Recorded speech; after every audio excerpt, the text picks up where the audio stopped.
Fundación Libertad y Desarrollo presenta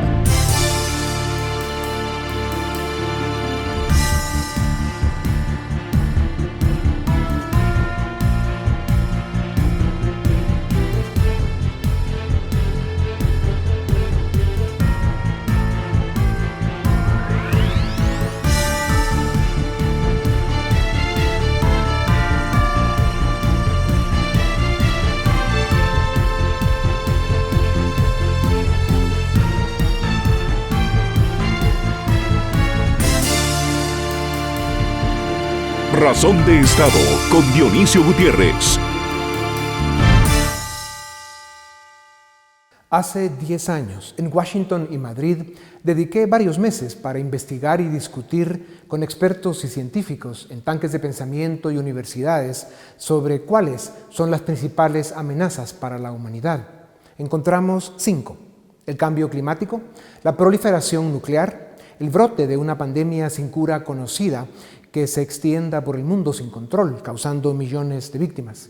Crisis económicas globales que pueden ser cada vez más severas por la interrelación global y, por supuesto, un conflicto armado entre 2 o más potencias militares.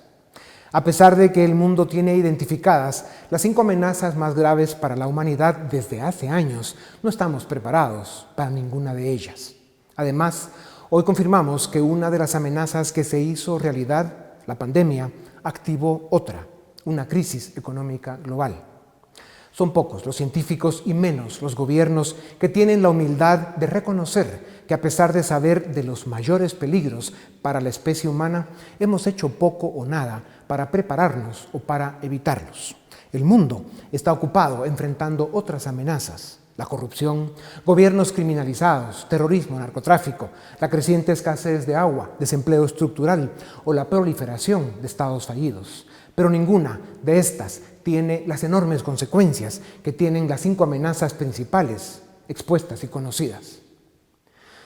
Mal hacen hoy científicos o políticos cuando caen en la arrogancia intelectual o la vanidad política de presumir que tienen la verdad sobre el virus y saben cómo combatirlo, o que desde el poder político pueden, por orden imperial, manejar algo que es más grande que ellos.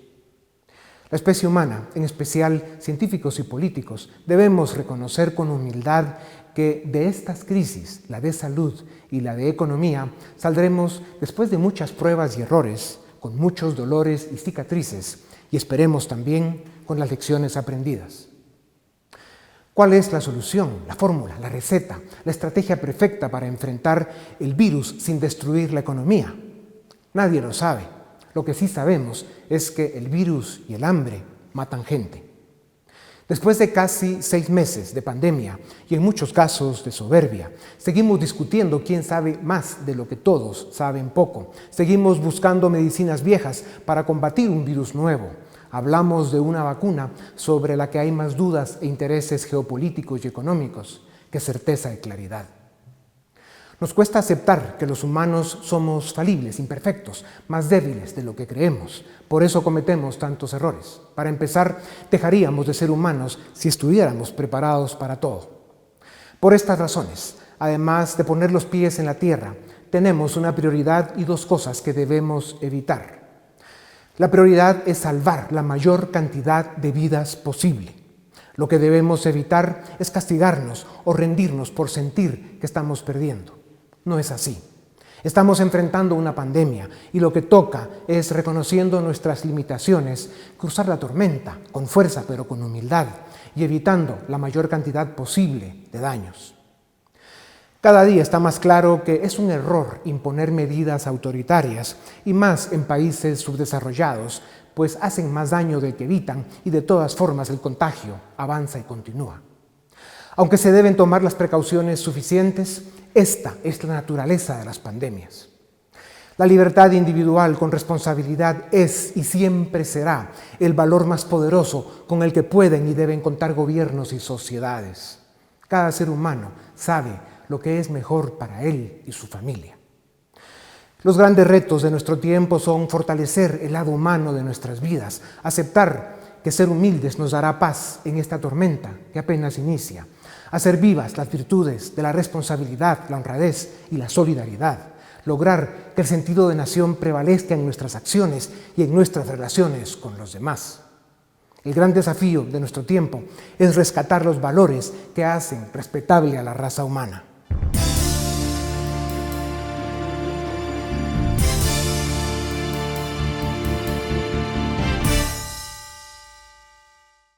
Un número creciente de expertos en el mundo médico y científico coinciden en que la única herramienta válida y realista para enfrentar la pandemia es el uso responsable de medidas de protección y distanciamiento y, por supuesto, seguir preparando hospitales e investigando el virus para aprender a enfrentarlo con más efectividad. Aunque muchos no lo quieran aceptar, lo único que está cada día más claro es que la naturaleza nos está dando una soberana lección de humildad y debemos agregar también una paliza. La ciencia y la medicina están demostrando sus vacíos, su escasez, sus limitaciones y lo corto que se quedaron para enfrentar un virus que, a pesar del daño causado, pudo ser mucho peor. La realidad es que los gobiernos, con el Consejo Médico, están experimentando y enfrentando la crisis a prueba y error. Algo muy delicado cuando se trata de seres humanos. Y cada nación tiene sus propias circunstancias y condiciones.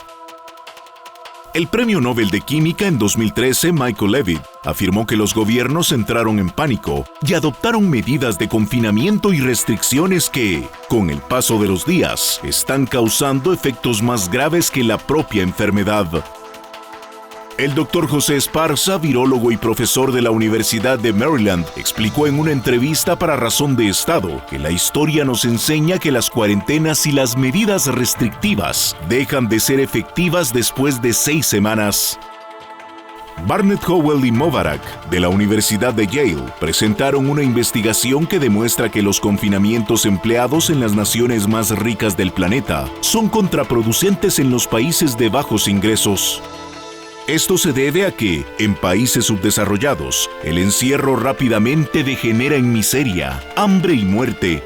Sus gobiernos carecen de mecanismos y recursos para compensar la caída de ingresos que provoca prohibir la lucha diaria por sobrevivir y detener la actividad productiva. Guatemala da fe de esto con más de 200,000 trabajadores suspendidos o despedidos en los últimos 4 meses en la economía formal. 5 millones de seres humanos en la economía informal, con sus ya escasos ingresos reducidos a la mitad, y las banderas blancas se multiplican en los 4 puntos cardinales de nuestro país. Jonathan Smith, profesor de Epidemiología de Enfermedades Infecciosas y Salud Global, también de la Universidad de Yale, afirma que la matemática implacable de las pandemias es el contagio creciente e imparable a pesar de las medidas e incluso de la prohibición de reuniones o aglomeraciones.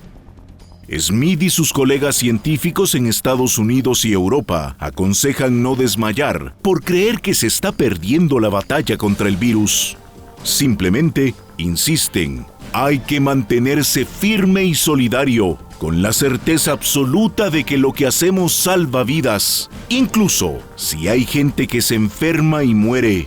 Y afirma también que hay que ver a la familia entera como una sola unidad, y que, si una persona se arriesga, todo el grupo está en riesgo. Esta es la clave. Cada miembro de cada familia debe asumir la responsabilidad de proteger a su familia del virus, al mismo tiempo que trabaja para salvarla de la miseria y de la muerte por hambre. El soberano acto de humildad que corresponde a gobiernos y sus médicos consejeros es aceptar que no pueden desaparecer el virus por arte de magia o presumir de que protegerán a la gente cuando no tienen recursos ni capacidad. En Guatemala, después de 4 meses de pandemia, las restricciones provocan más contagios de los que evitan y afectan más la vida de las personas de lo que las protegen o les ayudan. Nadie duda de las buenas intenciones, pero la realidad confirma que a pesar de las restricciones, el número de contagios crece cada día, como ocurre en todas las pandemias. Lo grave es que el impacto social y económico está cerca de empezar a cobrar más vidas por hambre que por fiebre.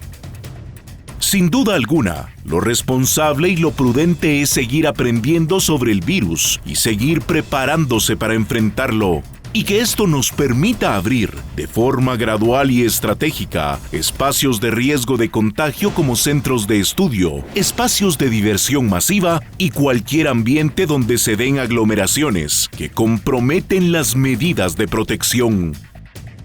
Los científicos insisten y los gobiernos deben comprender que vivimos una pandemia con un virus que llegó para quedarse y con el que tendremos que aprender a vivir. En países como Guatemala, los encierros que reducen los días hábiles de la semana, los toques de queda y las medidas que limitan la circulación de vehículos por número de placa provocan más contagios de los que evitan. Se confirma la matemática implacable de las pandemias. Mal. Muy mal hace el gobierno en pretender reducir o reprimir la vida nacional y la actividad económica de nuestro país al nivel de capacidad en que está su red hospitalaria.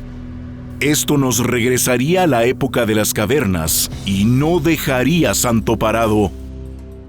Mucho hacen, sin pago y sin recursos, los valientes trabajadores del sistema de salud, quienes lloran con demasiada frecuencia la muerte de uno de los suyos, de uno de los nuestros.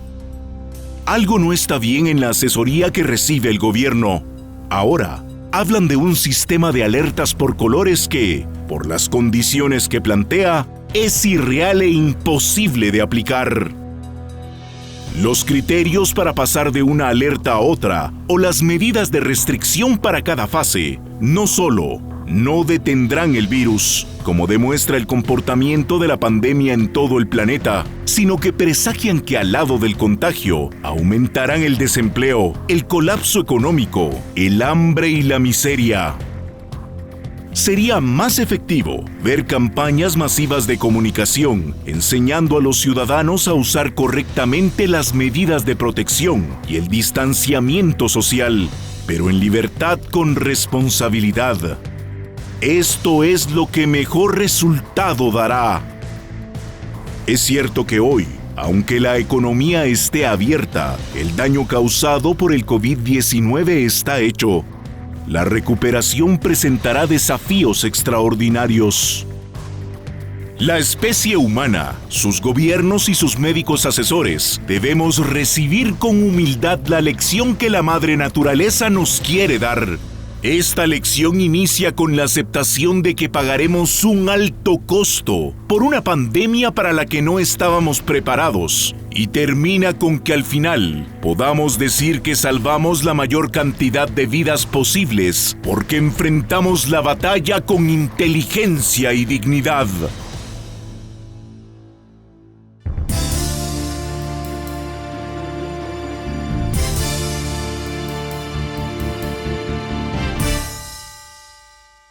Bienvenidos, esto es Razón de Estado y tengo el gusto de presentarles a la doctora Karin Slowin Umaña. Ella es médico y experta en salud pública, estuvo a cargo de CEGEPLAN. Nos acompaña también el doctor Fritz Thomas, él es economista, exdecano de la Facultad de Ciencias Económicas de la UFM, y licenciado Juan Luis Font, abogado, periodista y titular del programa de radio y TV Con Criterio. Doctora, señores, bienvenidos a Razón de Estado. Son pocos los científicos y menos los gobiernos que tienen la humildad de reconocer que estamos enfrentando un fenómeno, una de las grandes amenazas que la especie humana ha tenido siempre entre las gavetas del terror, pero para la que nunca nos preparamos. Y hoy simple y sencillamente que estamos enfrentándonos a ella, pues hace falta eso, ¿no? El criterio, la humildad y sobre todo el conocimiento para enfrentar una pandemia con los recursos que realmente tenemos y no con los que quisiéramos tener. Y esto lo que hace es llamar y convocar a medidas autoritarias, medidas restrictivas que terminan haciendo más daño que la misma pandemia. Doctor Thomas, trátenos de dar un breve resumen de en qué momento está Guatemala en lo que respecta a la pandemia, qué efectos están teniendo las medidas que se están tomando. Sí, Dionisio, yo coincido mucho con tu comentario sobre lo que sabemos y lo que no sabemos y la humildad. Puedo entender la situación de las personas que están en el gobierno, ahora que salimos con esta, le voy a llamar un approach, una técnica ingenieril, una especie de ingeniería que vemos con esto del semáforo y toda la cuestión, porque en realidad pensaría uno que esto es más para ellos que para nosotros. Yo el tener un poco que he mantenido es, no sabemos lo que no sabemos. Todos los cálculos que vemos, estimaciones sobre la cantidad de empleos, sobre lo que se ha perdido la producción y todo eso, tenemos que tener muy claro que esas son diferentes estimaciones, son tanteos, en realidad no sabemos. Pero sí sabemos que es serio y sabemos que es grave y que la actividad económica ha sufrido mucho y sigue sufriendo mucho, y que como que no hay todavía una comprensión de estos diferentes tonos entre el blanco y el negro, entre abrir y cerrar. Mencionabas hace un ratito que, por ejemplo, no podríamos tener tal vez partidos de fútbol. Yo no veo por qué no podemos tener un estadio con 1,000 personas o un estadio con 1,500 personas. Necesitamos encontrar más formas de poner las decisiones en las manos de las personas, en las manos de las empresas, en las manos de las comunidades, reconociendo que desde un poder central sencillamente no tiene el conocimiento, entre otras cosas, de lugar y ocasión para irradiar autoridad y decir cómo se deben de hacer las cosas en todos lados. Yo me quedé, ya sé que yo me quedé un poco decepcionado con la última presentación que hizo el presidente, porque siento que su estilo ha mejorado mucho. Si uno compara de las primeras conferencias de prensa que dio a las de ahora, es obvio que ya tomaron control los expertos en cómo tiene que hablar, cómo se tiene que expresar, el discurso que tira, lo de los semáforos y todo eso. Todo eso ha subido mucho de nivel, pero lo demás no tanto. Y precisamente por eso, doctor Tomás, tal vez la doctora Slowin nos puede compartir, siendo médico, la he escuchado o la he leído decir que no tenemos estrategia, pero ¿no cree usted, doctora, que simplemente no hay estrategia que valga? No es posible hacer una estrategia, y menos en países sin recursos y sin capacidad para poder enfrentar un fenómeno de esta magnitud, y se ve simplemente con entender qué está pasando en el resto del mundo, en cada uno de los países de todas las geografías. En América Latina podemos mencionar casos como el de Costa Rica y Uruguay, que en todo caso han favorecido la libertad y la responsabilidad individual con menos controles, y algunas medidas más restrictivas que han tomado han demostrado que les traen más contagios y más problemas que beneficios y soluciones.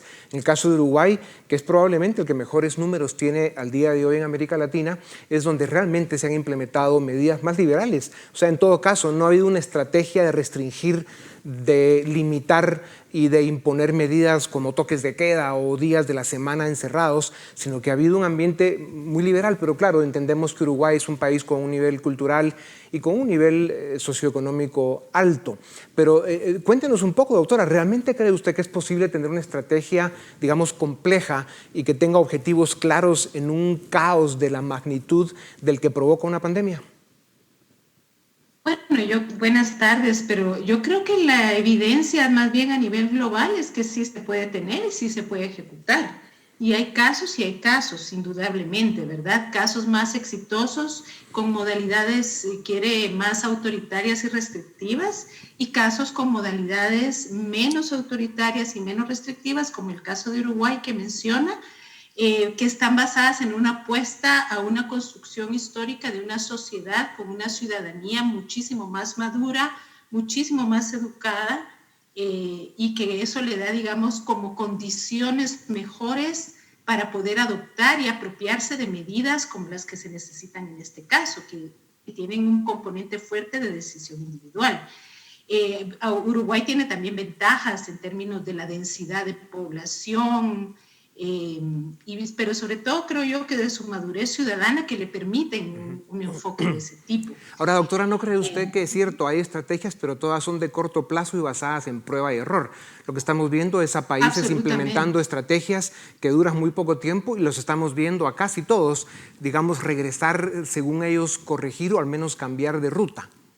Bueno, hay que entender que este no es un bicho, un virus que se conocía de antes. Todo efectivamente ha sido producto de una construcción de conocimiento inusitadamente acelerada, pero que ha demostrado bastante efectividad, diría yo, en términos generales. Las medidas, digamos, generales que se han adoptado. El problema en el caso de países como el nuestro tiene mucho que ver más bien con la debilidad del Estado, una debilidad crónica para poder hacer funciones básicas, ¿verdad? Que tienen que ver con la planificación de una estrategia, la implementación de la misma, el utilizar recursos, porque en este caso, por ejemplo, en Guatemala no era un problema de déficit de recursos financieros que teníamos para poder implementar las medidas, sino fue realmente una falta de comprensión y de visión de qué había que hacer y de no asesorarse adecuadamente al respecto. Ya. Licenciado Fonte, ayúdenos con el tema. Realmente hablamos de estrategias de muy corto alcance en tiempo y en resultados, y entendemos y conocemos las medidas que se han tomado en la mayoría de países.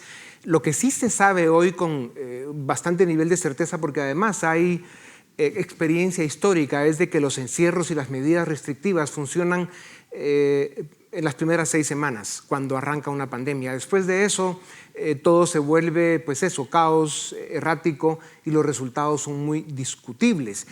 Hoy lo que estamos viendo en la mayoría de países del mundo es un deterioro en las economías, en la posibilidad de adquirir el sustento diario para los seres humanos, y esto está empezando ya a provocar una amenaza más grande, que es que tengamos al final de esta pandemia más muertes por hambre que por fiebre. O sea, realmente debemos reconocer con humildad que las limitaciones que nos impone el destino, la naturaleza en este momento de la historia de la raza humana, simplemente, pues eso, debemos aceptarlas con humildad y reconocer que al final tenemos que ir enfrentando esto en alguna medida a prueba y error, haciendo lo mejor que podemos, pero sobre todo privilegiando la libertad individual, motivando la responsabilidad individual, porque al final del día es cada ser humano el que sabe qué es lo mejor para sí mismo y para su familia, ¿o no? Dionisio, yo voy a partir de ese término que usaste hace un momento, humildad. Yo tengo que ser muy humilde a la hora de evaluar este tema y reconocer, para empezar, que me siento tan perdido como prácticamente la teleaudiencia que hoy nos estará viendo o quienes nos están escuchando. Y muchos de los doctores que están dando consejos también están perdidos, ¿verdad? Estamos realmente muy perdidos, como decía Karen, frente a una situación que nunca se había vivido y que apenas en el mes de febrero los que estamos sentados hoy considerábamos impensable que una economía como la estadounidense, como la francesa o el Reino Unido llegaran a detenerse en cierto momento. Entonces, yo tiendo a ser muy crítico de las acciones de gobierno habitualmente. Yo puedo criticar con mucha fuerza, por ejemplo, que el presidente Giammattei conduzca un gobierno que es aliado de personas impresentables en el Congreso, que defiendan el statu quo, lo que están haciendo con la Corte de Constitucionalidad. Pero si yo me traslado a discutir el tema y el papel del gobierno y de las autoridades en el tema de la pandemia, yo tiendo a ser bastante más benevolente o más indulgente en el juicio, porque creo que, así como decís, vamos prueba y error, tanto en Guatemala como en Estados Unidos. Vimos que Texas, vimos que Luisiana, que el Sun Belt gringo que le dicen, está teniendo que volver a cerrarse frente a un resurgimiento de casos. Y me parece a mí que son muy pocos los países, y han tenido casi todos en común un sistema de salud público básico muy sólido, los que han logrado salir poco más o menos airosos. Estoy seguro que Uruguay es un buen caso, pero miren, a mí me sorprende Costa Rica. Se dan cuenta que al día miércoles todavía llevaba exclusivamente 38 muertes, y lo consideraban ya un escándalo en aquel país. En comparación, para nosotros 1.200 o 1.300 muertes todavía no han supuesto un gran escándalo. Somos países muy distintos, ¿verdad, licenciado Font? Costa Rica es una gran finca con una dispersión, digamos, poblacional impresionante, muchos menos habitantes y con más nivel de vida y educación. Pero en fin, doctor Tomás, hablemos un momento de la arrogancia intelectual o la vanidad política con la que algunos médicos, consejeros o incluso, y tal vez con más razón, gobiernos, están están pues eso, imponiendo medidas restrictivas, queriendo ser ellos quienes deciden cómo proteger a los ciudadanos. Y ya se está viendo que esto está causando más daño que beneficios. ¿Por qué es tan importante el comprender que los políticos y los científicos en una crisis como esta comprendan que al final es de verdad la libertad individual con responsabilidad, con una campaña potente de las medidas de protección que debemos asumir como mejor vamos a salvar esta tormenta? Bueno, Dionisio, es esta fatal arrogancia nuevamente que se espera que el gobierno resuelva esto. No lo puede resolver. Yo escribí hace 3 meses y creo que lo dije en este mismo programa, y si no me equivoco, en un programa que se hizo con el doctor Asturias, que teníamos que tener mucho cuidado de sobreestimar lo que el Estado podía hacer. Este es otro problema que el Estado no lo va a resolver, y si vamos a ver en comparación con otros países, vemos países como Italia, como España, y en realidad ¿qué tanto está relacionado a lo que tiene capacidad el Estado de hacer? Por ejemplo, con este sistema de los semáforos y esto, aquello y todo, por ejemplo, el gobierno no tiene la información, no tiene los insumos de información para poder alimentar este modelo. A mí me impresionó mucho esta idea que si se portan bien, entonces tal cosa, y si se portan mal, entonces tal cosa, como que está dependiendo esto del comportamiento de la gente. Yo soy de la opinión que hay que tratar de normalizar la vida lo más posible, con lo que dijiste, Dionisio, que las personas tengan acceso a información. Hoy andas en cualquier lado, todo el mundo con máscara y esto, aquello, todo el mundo se quiere cuidar. Todo el mundo se quiere cuidar. Si nosotros vemos las estadísticas de lo que está pasando en Guatemala con la cantidad de contagiados e incluso con la cantidad de muertos, tenemos que contrastar esos números con lo que ocurre cotidianamente en Guatemala todos los años con otras enfermedades, y especialmente enfermedades infantiles y los problemas que tenemos de nutrición y toda una serie de cosas. Yo creo que hay que alejarse de este modelo y de esta mentalidad de que el gobierno lo va a resolver. Vemos ahí los 30,000 millones de quetzales que se destinaron. No hay que salir más que 45 minutos de la ciudad de Guatemala para ir a platicar con la gente en un pueblo donde todos se apuntaron con su recibo de luz y no le ha caído un centavo a nadie. Doctor Como Tomás, dicen, mira, ya te enteraste que el gobierno va a llegar a repartir tal cosa. Y la respuesta es, a mí me da lo mismo porque yo no tengo amigos en... Así es. Doctor Tomás, interpreto que lo que veo atrás de usted es un piano. Si esto dura mucho, lo haremos, y si no, después de la pandemia vamos a hacer uno de estos programas y lo vamos a escuchar tocar piano, porque sin duda alguna, como hace usted las cosas, sospecho que nos va a dar una sorpresa. Doctor Slowin, seguimos discutiendo quién sabe más de lo que todos sabemos poco. Seguimos buscando medicinas viejas para enfrentar un virus nuevo, y luego seguimos hablando y escuchando noticias sobre una vacuna sobre la que hay más dudas e intereses geopolíticos y económicos que certeza y claridad. Otra vez, debemos insistir en la virtud de la humildad como probablemente lo que más nos ayude a navegar por esta crisis tan terrible, por esta tormenta que todavía está empezando, y es algo que no debemos olvidar. Yo sigo escuchando a científicos serios decir que estamos en los primeros minutos del primer tiempo todavía. Esto otra vez debe hacerle ver a científicos políticos, especialmente a los consejeros de los presidentes, que hay que poner los pies en la tierra, y que por eso la humildad, el estar conscientes de que vamos a trabajar juntos para enfrentar la pandemia, y sobre todo confiar en los ciudadanos, confiar en el ser humano, hacerlo responsable, pero no imponerle cómo debe cuidarse. Díganos algo sobre eso.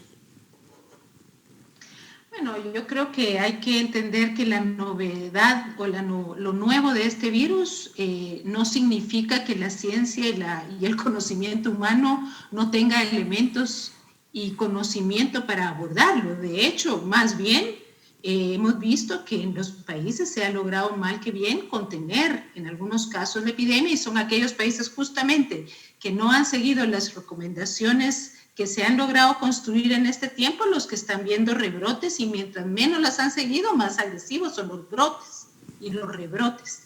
Yo coincido, hay cosas que posiblemente, posiblemente en el caso de Guatemala seguramente no se han hecho como debiera ser, y una de ellas la discutía yo hace un ratito con unos periodistas, es que no se trabajó adecuadamente el nivel de información, educación y comunicación a la población. Tiene usted toda la razón en eso. Una estrategia de salud pública es una herramienta fundamental. Entonces, ¿qué pasa? La gente no tiene suficiente información, como además no se mira, la amenaza no es visible. Si no es invisible, es más difícil de entenderlo. La aplicación de la mascarilla, por ejemplo, ha sido más generalizada. ¿Por qué? Porque ha sido vinculada también con una multa, ¿sí? Y de alguna manera la gente tiene en su imaginario la idea de que al ponerse una barrera física va a impedir el acceso del virus. Y doctora, eso depende mucho. Doctora Slobin, nos quedan 40 segundos y para terminar yo quisiera que el licenciado Font haga un breve comentario sobre esta otra reflexión, y es que la medicina sigue siendo una ciencia inexacta, falible, con muchos vacíos. Es al final el cuerpo humano el que realmente va a vencer este virus. La medicina sigue experimentando realmente cómo enfrentarlo, y hemos visto que bueno, mucha gente que ha terminado en hospitales, sobre todo el tercer mundo, de los países desarrollados, pues termina en la morgue. O sea, este tema, otra vez insistir, es la humildad la clave del asunto, porque estamos descubriendo al enemigo todavía, está empezando a enseñar la capacidad de destrucción que tiene. En 20 segundos, Lic Font. Es la humildad, pero también la organización, lo que nos decía Karin. Hace años sabemos que si tuviéramos un sistema de salud que nos hubiera permitido monitorear a las personas desde el principio de sus síntomas, para que solo los que verdaderamente lo necesitaban llegaran a los hospitales, podríamos haber administrado mejor el curso de la enfermedad. Desafortunadamente ahorita ya estamos rebasados en nuestras capacidades. Sin duda alguna, mucho se escribirá sobre esta pandemia y lograremos encontrar en esas letras y esos párrafos las cosas que hicimos bien y las cosas que hicimos mal, que seguro serán muchas, pero al final, como lo insistí en el editorial de introducción, por muchos errores que cometamos no debemos darnos por derrotados. Esta es una batalla que tiene las características perfectas para reconocer, pues, con esa humildad de la que hemos hablado, que no queda otra que enfrentarla y saber que esta crisis nos va a dejar muchas cicatrices y muchos dolores que solo el tiempo podrá curar. Muchas gracias por habernos acompañado estos minutos que nos dan en este programa, y a ustedes también gracias por acompañarnos. Esto es Razón de Estado.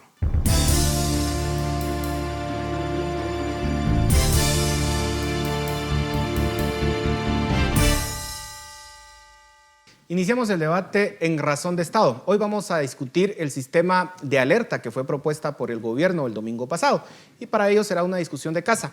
Tenemos a Philip Chicola, Dafne Posadas y Edgar Ortiz. Philip, empecemos contigo. El gobierno presenta esta propuesta el día domingo y de alguna forma se ve cierta inconformidad.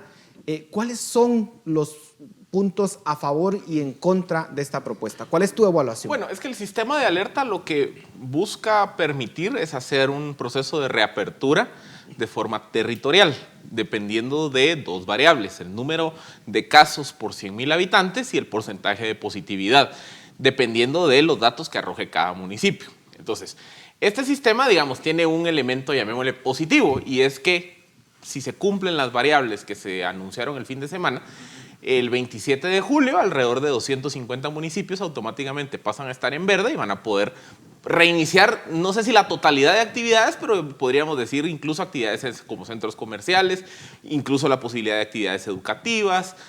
Habría que ver qué pasa con los eventos y demás. ¿Dónde está el problema?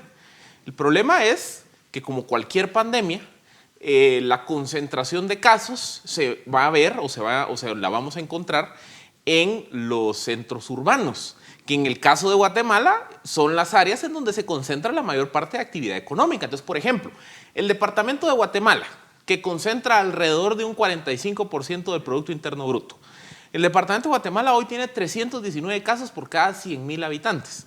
Y la métrica para bajar del escalafón rojo al escalafón anaranjado es bajar a 25 casos por cada 100,000 habitantes. Es decir, tendríamos que reducir casi en 13 veces la cantidad de casos solo para bajar un escalafón. Entonces, este es un modelo que sí va a permitir abrir, pero va a castigar severamente a las zonas urbanas, que es donde se concentra la mayor parte de actividad económica. Edgar, tu evaluación. Bueno, voy por el mismo camino. Lo que pasa aquí es que sobre el papel tiene mucho sentido. Y la parte buena, coincido con Philip, es que vamos a abrir un montón de municipios que no tiene ningún sentido que estén cerrados. Ahora, el problema es, para cumplir este protocolo hay varias cosas. Uno es la cantidad de pruebas que hacemos. Por ejemplo, de media, desde junio para acá, si uno ve los datos diarios de pruebas, hacemos 1.700 pruebas diarias como media. Ha subido quizás un poquito en los últimos 15, 20 días, pero está todavía muy por debajo. Entonces, para muchos municipios la tasa de contagios va a ser sencillamente baja porque no hay capacidad de hacer testeos, etcétera, etcétera.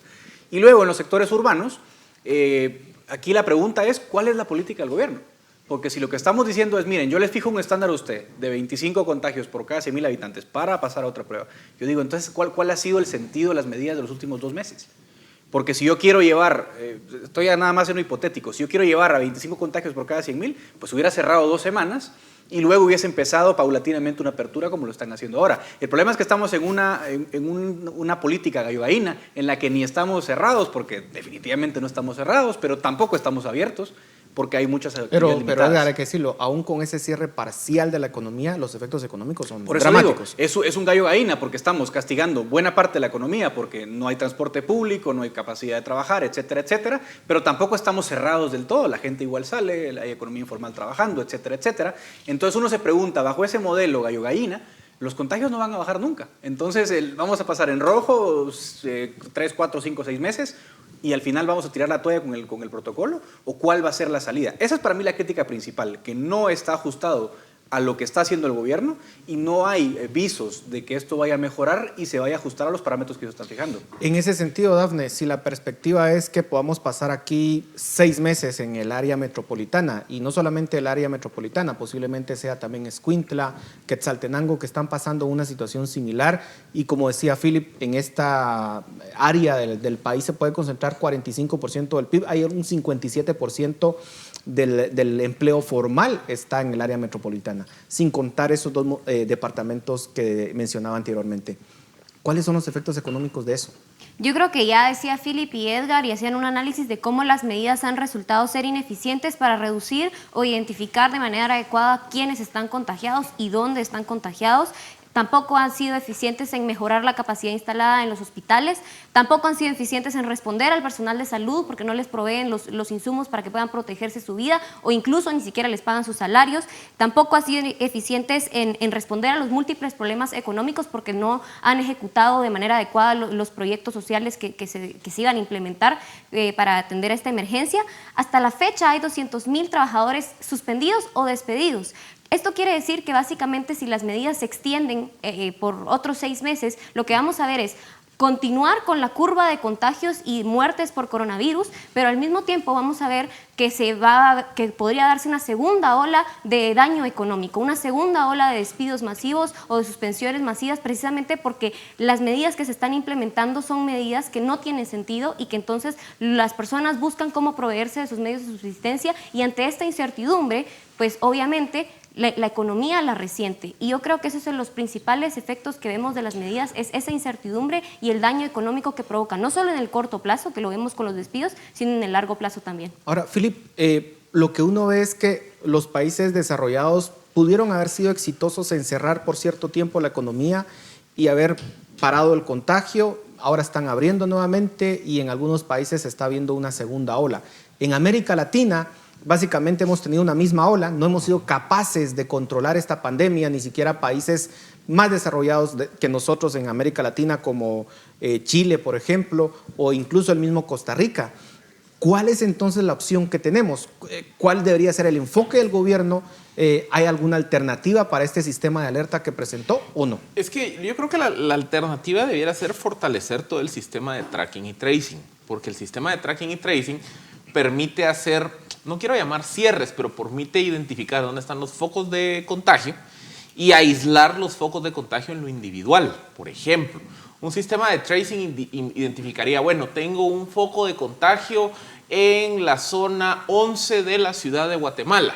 Entonces, ¿qué hacemos? Identifiquemos a las personas que son foco de contagio y encuarentenemos a esas personas y el resto de la población de un determinado territorio que pueda seguir trabajando. El problema es que un sistema de tracking y tracing necesita básicamente de 3 cosas.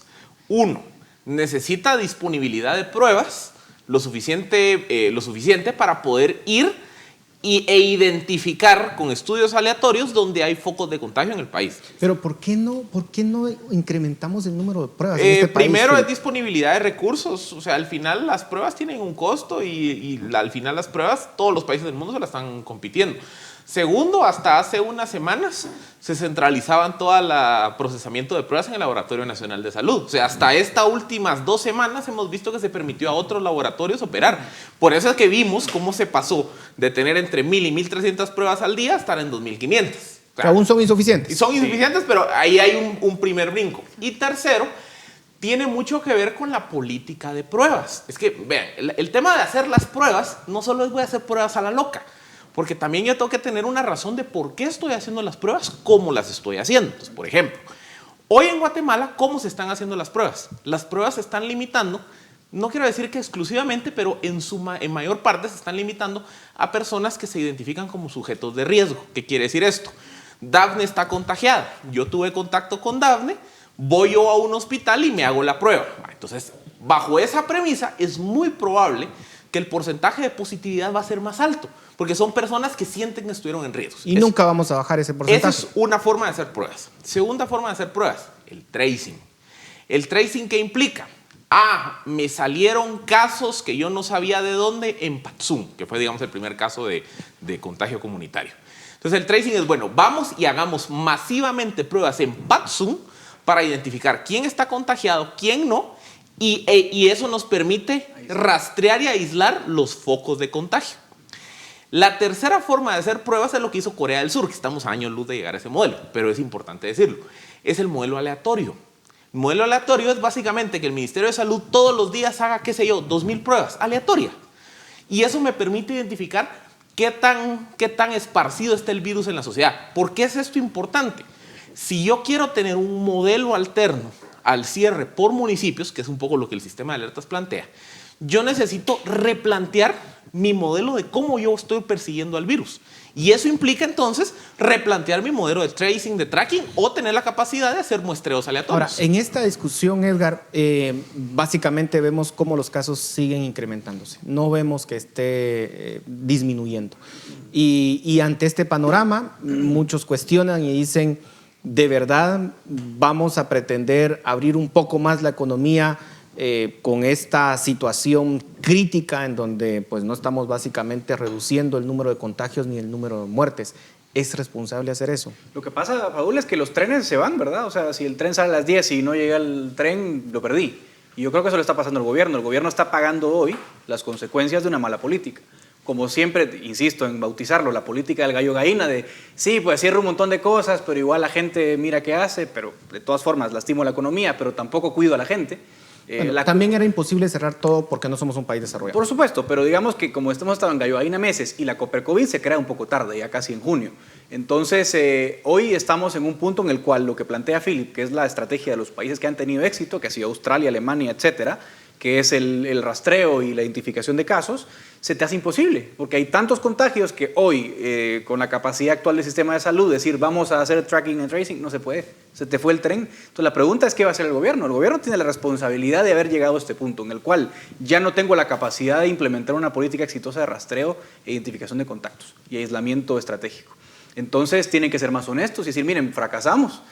Tenemos que tomar una decisión en la que tampoco lastimemos la economía de forma severa y en la que, bueno, vamos a hacer el fortalecimiento de hospitales, que ya son 4 meses. Son 4 meses y no han fortalecido capacidad hospitalaria. Entonces también uno dice, entonces, ¿cuál es la estrategia? Ni fortaleciste hospitales, ni paraste contagios, ni tenés capacidad de rastreo, pero nos mantenemos en este cierre parcial que genera mucho daño. Así que por eso insisto en el punto central.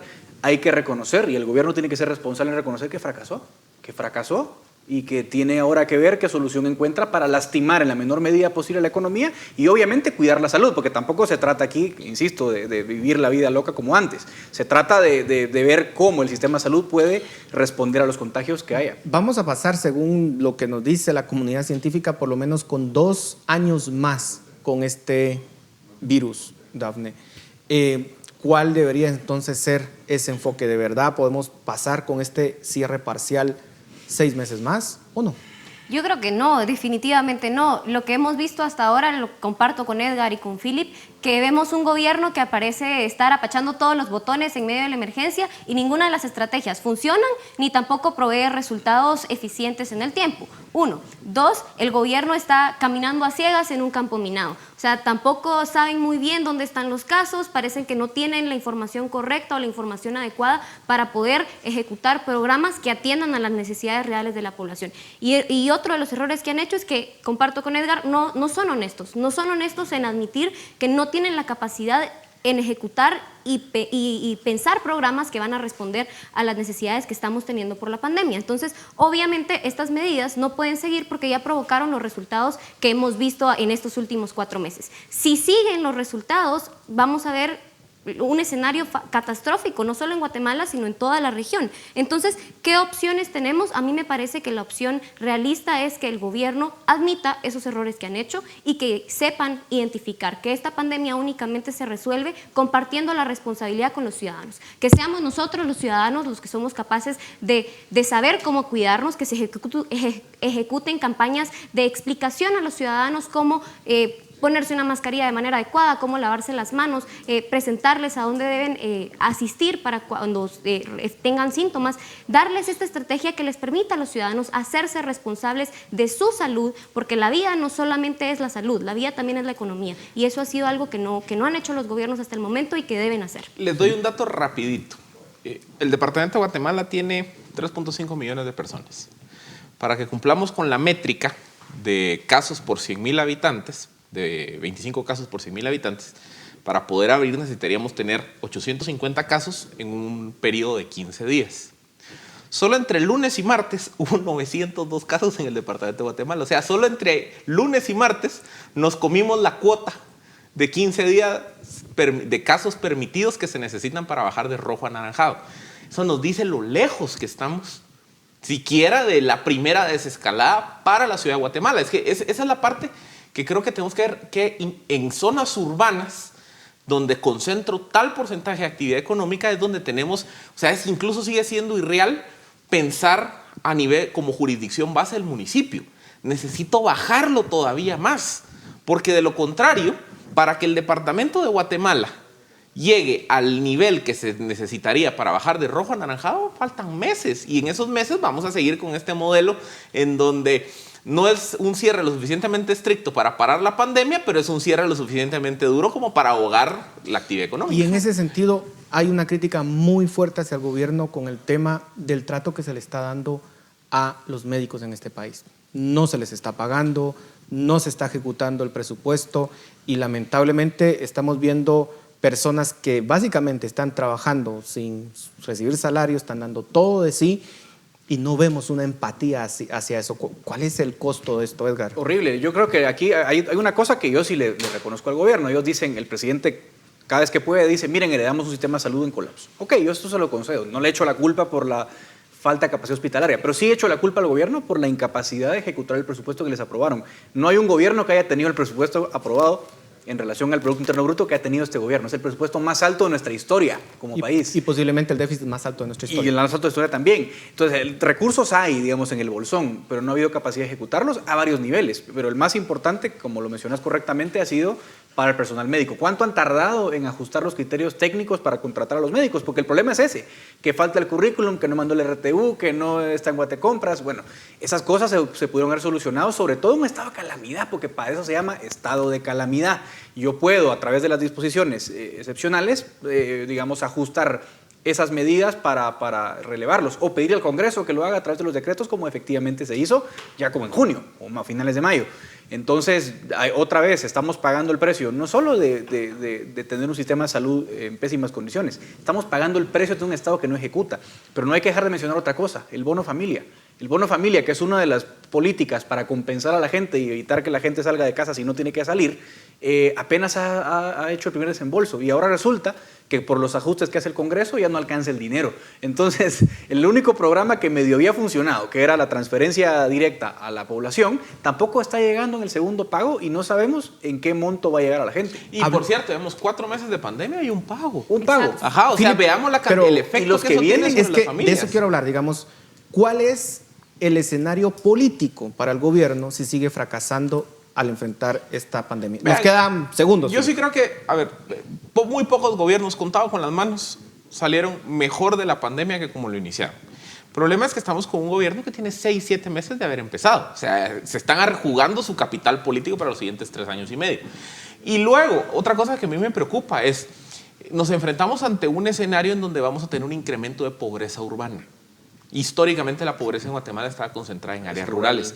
La pobreza urbana, a diferencia de la rural, tiende a estar más asociada con inestabilidad política en el tiempo y tiende a ser un caldo de cultivo para proyectos populistas en el tiempo. O sea, de lo que se resuelva o no y de cómo se atiende la crisis del COVID, nos podríamos estar jugando la estabilidad política del país para la siguiente década. Yo creo que eso es algo que tenemos que ver el día después de mañana. Dame tus conclusiones. Efectivamente, coincido con Philip que nos estamos jugando el futuro del país, nos estamos jugando el presente y el futuro del país. No solo podemos continuar con las medidas que están ahora, porque tenemos que ejecutar programas que sean realistas a nuestro contexto. Me quedo con eso que dijo Philip. Este país nunca ha conocido una pobreza urbana aguda y eso en términos políticos nunca lo hemos vivido. Lo ha vivido Sudamérica y tenemos que ver hacia Ecuador, Venezuela, etcétera, etcétera. Bueno, se nos terminó el tiempo. Gracias por sus aportes. A ustedes muchas gracias por su atención. Nos vemos la próxima semana.